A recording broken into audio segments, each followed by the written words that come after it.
Here we are at the end of the week, and today's lesson brings us back to what truly makes us righteous. Back in Jesus' day, the Jews had fallen into the same trap as the pagan nations around them. For them, their religion was about self. Everything they did was designed to answer this one question: what's in it for me? And it was that attitude, that actually sealed their doom. Why? Because everything they did was not about serving God. It was about serving themselves. Oh, they thought that they were really good Jews. Don't get me wrong.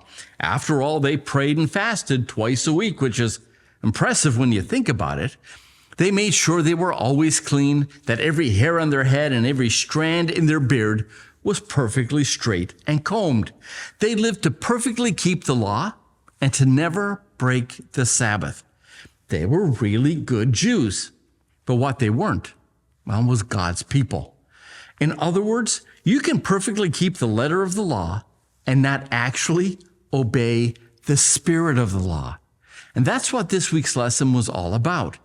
It was about having the appearance of godliness, but not the fruit. They were like the fig tree that looked really good on the outside. It had all the leaves, it was lush, it was green, and it was full of promise. And yet, it was useless because it was fruitless.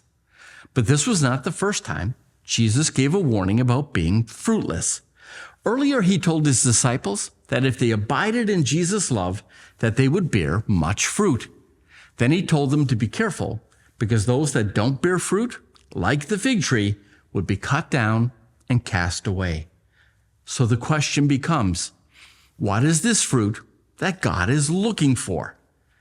And the answer to that question is found in understanding who God is and what his law is truly all about. It's about love. It's about a love that doesn't ask, what's in it for me? But it's the kind of love that asks, what can I do for you?